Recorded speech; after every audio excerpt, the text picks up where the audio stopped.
What is going on, everyone? Welcome to another episode of 100 Yards of Football Sports Talk Radio. I'm your host and producer, Logan Landers. And today we have a very special episode here on this Wednesday afternoon, talking some football and talking with some really talented people that love the game and are going to be talking about it and just discussing football and life in general and how it's affected their life and all those ins and outs. And we have a very talented cast and crew here. First and foremost, let me go with the right-hand man, the guy who's always here on the screw with me every single week, the guy from FirstRoundMock.com, very talented writer, and is now lending his expertise in the video side of things, Mr. William Yanish III. William, how you doing this afternoon, my friend? Oh, I'm doing great, man. Good morning. Yes, sir. Glad to hear. Also, our special guest, as you can see, is from Draft Utopia, Chris Ransom. Chris, how you doing this afternoon, man? Good to meet you. Pleasure to be on, Logan. I just want to really thank you and William for inviting me on. I look forward to talking with Coach in a few minutes. Yes, sir. And hey, you brought him up beautifully, and I will set him up for the main event, the interview today with Daron Clark Jr. Daron, how you doing, man? It's a pleasure to meet you here and get the chat with you today. Hey, how you doing, man? I'm excited about it. How y'all doing today? Doing good. And also, I see that Stillman jersey in the background. I see that looking good there with the gold and blue, looking good.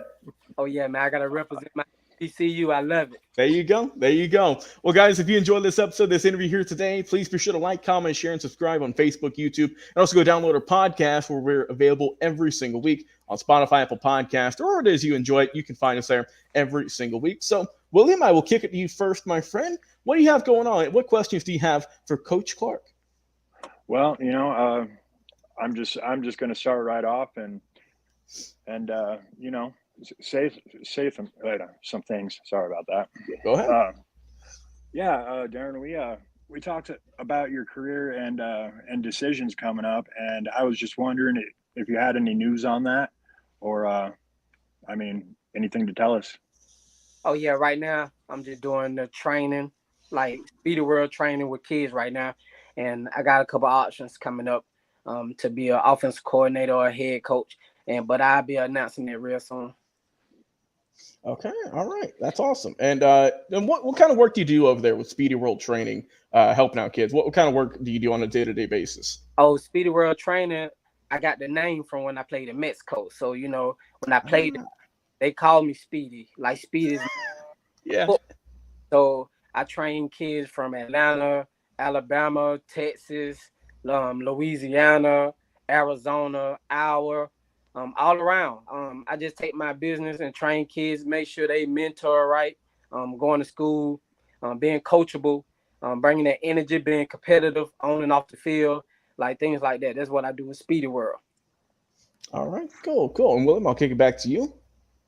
Yeah, in your time in the NFL with the Cleveland Browns, and then becoming an arena football legend. What was your greatest accomplishment that you've had?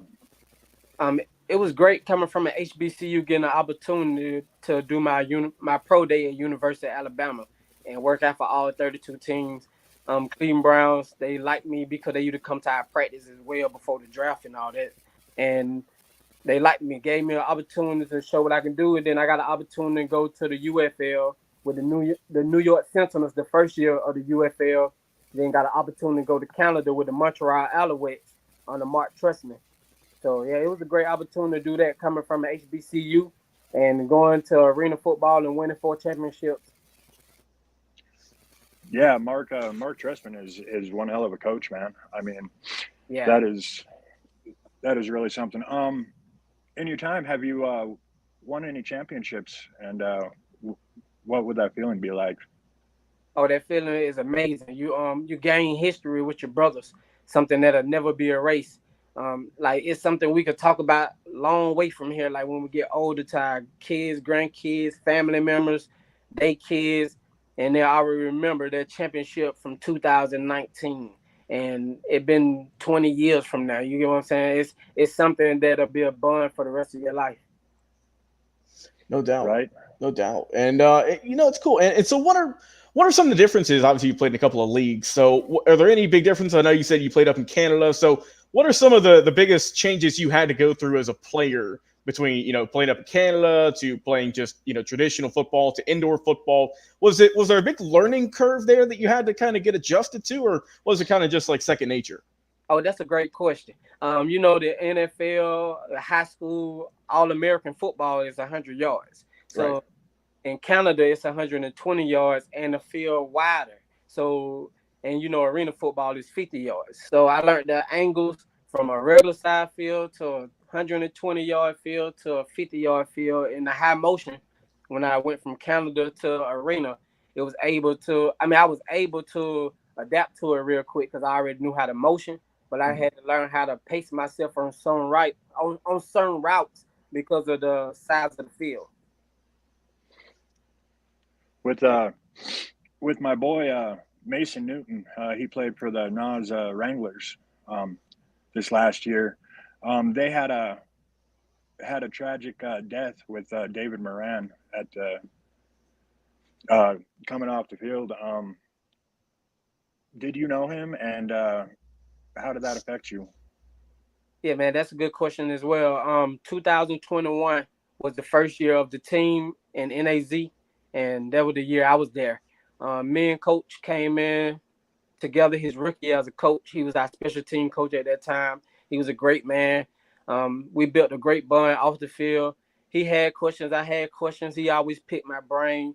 And it was a very bad tragedy to the city of Prescott Valley. I want to give my condolences to his family, his mom, everybody that's in that community. Coach was a great man.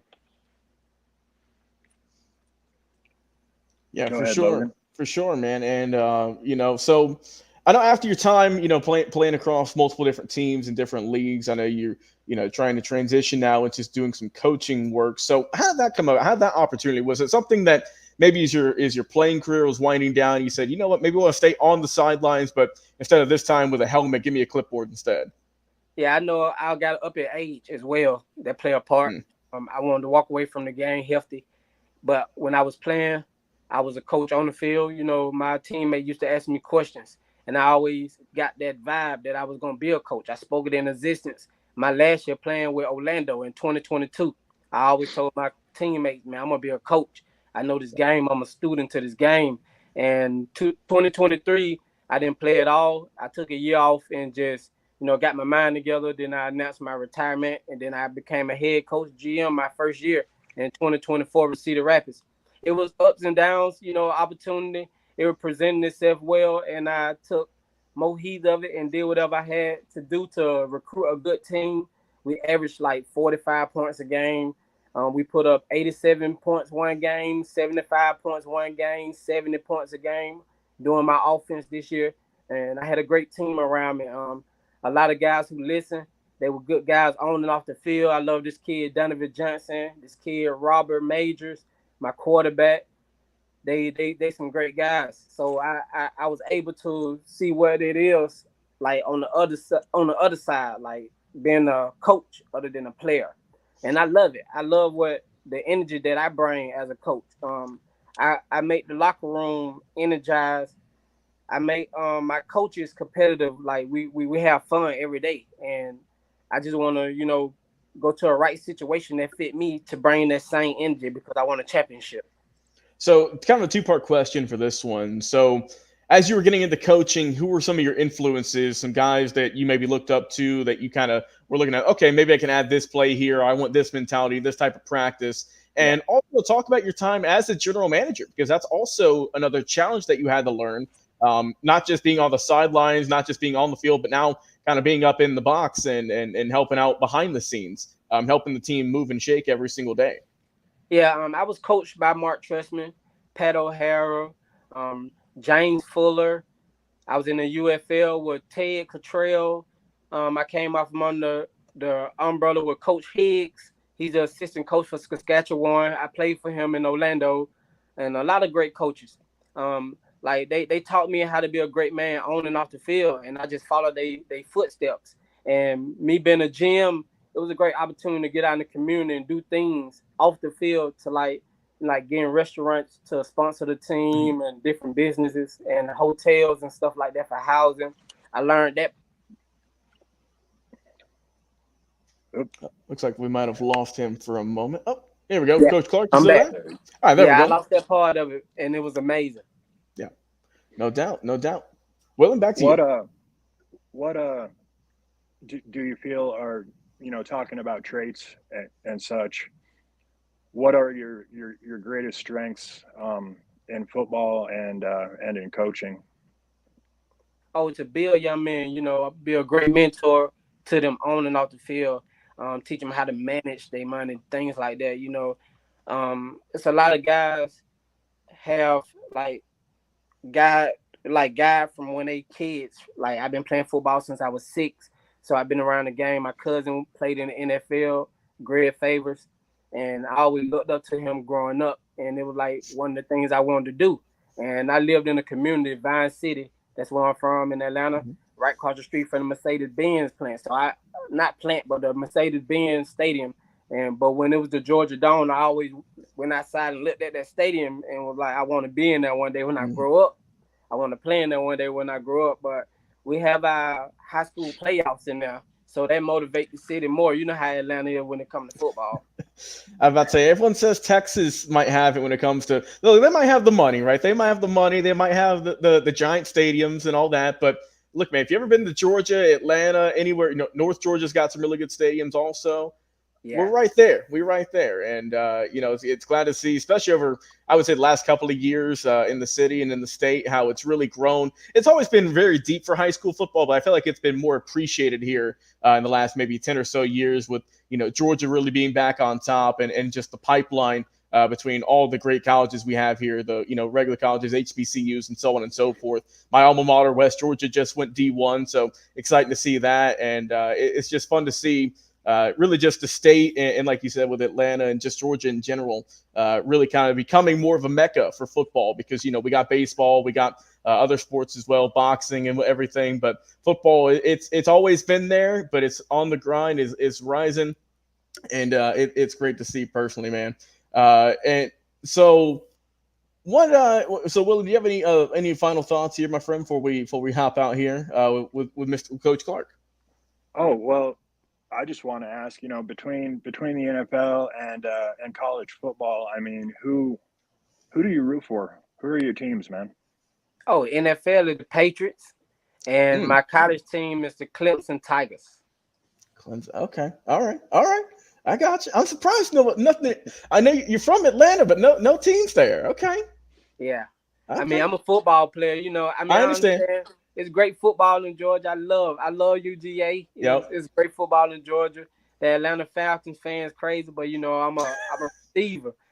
Yep. And I always loved Tom Brady. I grew up in that era in Tom Brady, like from 2000 to when he stopped playing. I always loved a real good quarterback. I mean, I wasn't even a Vic fan because at that time, all the quarterback was trying to run. So I got that quarterback myself, so I can run. But when I became a receiver, Tom Brady is really like my top. He's the GOAT. Everybody know that. That's the GOAT. So I'm about to say, so in that certain day in 2017-18, whenever those two teams played each other, I'm sure you had some side eyes looking at you, I'm sure. Man, I was the only person in my house with a Patriots jacket on. Everybody else had on Falcons into the second half. Everyone was giving you some looks and whatnot, I'm sure. Yes. No, they were cheering. They were cheering for the first half. I know they were. I know they were. I was too. Yeah. 28-3. That's what I said.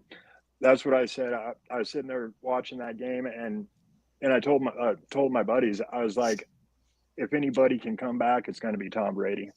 Yeah. And man, it just went off. But hey, tell me something. Who do you model your game after, or who is your pro comparison? My pro comparison is Steve Smith. Ooh, I'm aggressive like him. I love to block. That was one of my good things coming out of college. I was undersized, but I can block. Everybody can score touchdowns, but if you can block, they love it. There it is. Hold on, let me get a full screen. There we go. There we go. Signed too. Move it over a little bit. Yeah. There it is. Yeah, that's my GOAT. And that's the yes, thing sir. too. Greatest of all time. Well, Steve Smith, I know. Just from the 15 minutes we've been talking, I know you probably weren't afraid to talk that smack on the field. Oh man, I was a talker. Yeah. You know, I'm undersized, so I had, you know, what they call it, little man syndrome. Yeah. Little man I think syndrome. Napoleon said, yeah. I got you. But when I got older, I got a little sarcastic. I might catch a touchdown on them and be like, "Oh, Yeah. you was almost there. Good Oh, you job." almost had me. You're right, just a little bit off. Yeah. It's all right though. It's all right. Yeah, All right, but we're gonna bring in Chris Ransom here to see if we can get his question on. He's got a question for you, Coach, about the Cleveland Browns and their talented QB and Deshaun Watson. So, Chris, if you're there, now's the time, my friend, for your question. Deshaun shoulder recovery is going to the Browns this year, and I loved your about your favorite NFL Patriots fan too. Myself, Mike Joey is a Browns fan, and he asked me how I think of recovery with Watson Browns this year since you used to play for them. what I couldn't hear your last part of your question. Yeah, he was just wondering how Deshaun's shoulder recovery, how that's going to affect Cleveland come 2024, because we know he got that big money contract and he's been disappointed a little bit. We know we can admit that, but if he's healthy this year, how do you think that can work out? You know, it's part of football to get hurt, and when he got injured, he been having enough time to get well. I think he's gonna come back okay. All he gotta do is play like Deshaun. Like, you know, he's a Clemson guy. Play like Deshaun. Play like he played in Texas. The same way they talk about the quarterback they have now in Texas, he was the same way. It just, you know, everything else off the field. But his injuries, they play a big part too as now. So I think he's going to live up to his contract. He's going to do a great job for Cleveland Browns this year. Give Baltimore and all them guys a run for their money in the AFC North. No doubt. And William, you got any final questions here before we wrap up this interview with Coach Clark?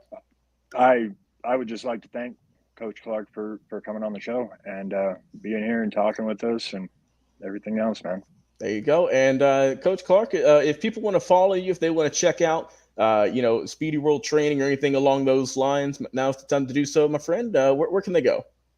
You can go at Real That Boy D on IG, on Daron Clark Jr. on Facebook, and just check it out. I'm training kids from the age of 6 on up. After there's no age.